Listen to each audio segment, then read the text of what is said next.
सुभाष चंद्र बोस। सुभाष चंद्र बोस जयंती सुभाष चंद्र बोस के जन्म दिवस के दिन 23 जनवरी को मनाई जाती है। भारत की स्वतंत्रता के लिए सुभाष चंद्र बोस ने करीब करीब पूरे यूरोप में अलख जगाया। बोस प्रकृति से साधु, ईश्वर भक्त तथा तन एवं मन से देशभक्त थे।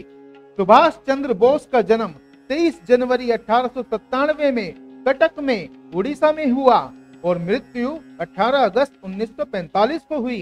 भारत के अतिरिक्त हमारे देश के इतिहास में ऐसा कोई व्यक्तित्व नहीं हुआ जो एक साथ महान सेनापति, वीर सैनिक, राजनीति का अद्भुत खिलाड़ी और अंतरराष्ट्रीय ख्याति प्राप्त पुरुषों नेताओं के समकक्ष साधिकार बैठकर कूटनीतिज्ञ तथा चर्चा करने वाला हो। भारत के प्रमुख स्वतंत्रता सेनानी और महान क्रांतिकारी नेताजी सुभाष चंद्र बोस की 124वीं जयंती को पूरा देश उत्सव की तरह मनाने वाला है। भारत सरकार ने गणतंत्र दिवस के उत्सव की शुरुआत 23 जनवरी को सुभाष चंद्र बोस के जन्मदिन के खास मौके पर करने का ऐलान किया है। नेताजी के जन्मदिन को पराक्रम दिवस के तौर पर मनाया जाता है। सुभाष चंद्र बोस का जन्म उड़ीसा के कटक में एक संपन्न बंगाली परिवार में हुआ। बचपन में प्रथम श्रेणी में इंटरमीडिएट की परीक्षा पास करने के बाद सुभाष चंद्र बोस भारतीय प्रशासनिक सेवा की पढ़ाई के लिए इंग्लैंड चले गए। ये भारतीयों के लिए बड़ी उपलब्धि थी कि उन्होंने इस परीक्षा में चौथा स्थान प्राप्त किया था।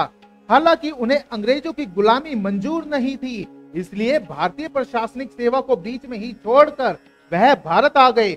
बहुत कम लोगों को पता होगा कि नेताजी सुभाष चंद्र बोस ने महात्मा गांधी को सबसे पहले राष्ट्रपिता कहकर पुकारा था। आजाद हिंद फौज, आजाद हिंद सरकार और बैंक की स्थापना की ओर 10 देशों का इस बाबत समर्थन हासिल किया। वह हर युवा के लिए प्रेरणा है। उन्होंने भारतीयों के रक्त में देशभक्ति की आग लगाने वाला नारा दिया था, तुम मुझे खून दो, मैं तुम्हें आजादी दूंगा। रंगून के जुबली हॉल में सुभाष चंद्र बोस द्वारा दिया गया भाषण सदैव के लिए इतिहास के पन्नों में अंकित हो गया, जिसमें उन्होंने कहा था, स्वतंत्रता संग्राम के मेरे साथियों, स्वतंत्रता बलिदान चाहती है। आपने आजादी के लिए बहुत त्याग किया है, किंतु अभी प्राणों की आहुति देना शेष है। आजादी को आज अपने शीश फूल की तरह चढ़ा देने वाले पुजारियों की आवश्यकता है। ऐसे नौजवानों की आवश्यकता है जो अपना सिर काट कर स्वाधीनता की देवी को भेंट चढ़ा सके। तुम मुझे खून दो, मैं तुम्हें आजादी दूंगा। खून भी एक दो बूंद नहीं, इतना कि खून का एक महासागर तैयार हो जाए और उसमें ब्रिटिश साम्राज्य को मैं डुबा दूं। जब भारत स्वतंत्रता के लिए संघर्षरत था और नेताजी आजाद हिंद फौज के लिए सक्रिय थे, तब आजाद हिंद फौज में भर्ती होने आए सभी युवक युवतियों को संबोधित करते हुए नेताजी सुभाष चंद्र बोस ने कहा, तुम मुझे खून दो, मैं तुम्हें आजादी दूंगा। हम अपना खून देने को तैयार हैं। सभा में बैठे हजारों लोग हामी भरते हुए प्रतिज्ञा पत्र पर हस्ताक्षर करने के लिए उमड़ पड़े। नेताजी ने उन्हें रोकते हुए कहा, इस प्रतिज्ञा पत्र पर साधारण स्याही से हस्ताक्षर नहीं करने हैं, वही आगे बढ़े जिसकी रगों में सच्चा भारतीय खून बहता हो, जिन्हें अपने प्राणों का मोह ना हो, जो आजादी के लिए अपना सब कुछ त्यागने को तैयार हों। नेताजी की बात सुनकर सबसे पहले 17 भारतीय युवतियां आगे आई और अपनी कमर पर लटकी छुरियां निकालकर झट से अपनी उंगलियों पर छुरियां चलाकर अपने रक्त से प्रतिज्ञा पत्र पर हस्ताक्षर करने लगी। महिलाओं के लिए रानी झांसी रेजिमेंट का गठन किया गया, जिसकी कैप्टन बनी लक्ष्मी सहगल। सुभाष बाबू हिंदी पढ़ लिख सकते थे, बोल सकते थे, पर वह इसमें बराबर हिचकिचाते और कमी महसूस करते थे। वह चाहते थे कि हिंदी में वह हिंदी भाषी लोगों की तरह सब काम कर सकें।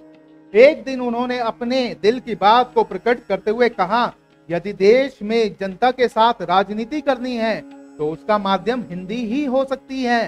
बंगाल के बाहर मैं जनता में जाऊं तो किस भाषा में बोलूं? इसलिए कांग्रेस का सभापति बनकर मैं हिंदी खूब अच्छी तरह ना जानूं तो काम नहीं चलेगा।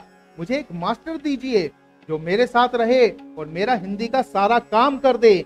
इसके साथ ही जब मैं चाहूं और मुझे समय मिले तब मैं उससे हिंदी सीखता रहूं। श्री जगदीश नारायण तिवारी को, जो मूक कांग्रेस कर्मी थे और हिंदी के अच्छे शिक्षक थे, सुभाष बाबू के साथ रखा गया हरिपुरा कांग्रेस में तथा सभापति के दौरे के समय वह बराबर सुभाष बाबू के साथ रहे। सुभाष बाबू ने बड़ी लगन से हिंदी सीखी और वह सचमुच बहुत अच्छी हिंदी लिखने, पढ़ने और बोलने लगे। आजाद हिंद फौज का काम और सुभाष बाबू के वक्तव्य प्राय हिंदी में होते थे। सुभाष बाबू भविष्य दृष्टा थे, जानते थे कि जिस देश की अपनी राष्ट्रभाषा नहीं होती वह खड़ा नहीं रह सकता। चलिए जानते हैं नेताजी सुभाष चंद्र बोस के 10 क्रांतिकारी विचार। याद रखिए, सबसे बड़ा अपराध अन्याय सहना और गलत के साथ समझौता करना है। संघर्ष ने मुझे मनुष्य बनाया, मुझ में आत्मविश्वास उत्पन्न हुआ जो पहले मुझ में नहीं था। उच्च विचारों से कमजोरियां दूर होती हैं। हमें हमेशा उच्च विचार पैदा करते रहना चाहिए। अगर जीवन में संघर्ष ना रहे, किसी भी भय का सामना ना करना पड़े, तो जीवन का आधा स्वाद ही समाप्त हो जाता है। अपनी ताकत पर भरोसा करो, उधार की ताकत तुम्हारे लिए घातक है। अगर कभी झुकने की नौबत आ जाए, तब भी वीरों की तरह झुकना। आशा की कोई ना कोई किरण होती है जो हमें कभी जीवन से भटकने नहीं देती। सफलता दूर हो सकती है, लेकिन वह मिलती जरूर है। जिसके अंदर सनक नहीं होती वह कभी महान नहीं बन सकता। सफलता हमेशा असफलता के स्तंभ पर खड़ी होती है, इसलिए किसी को भी असफलता से घबराना नहीं चाहिए।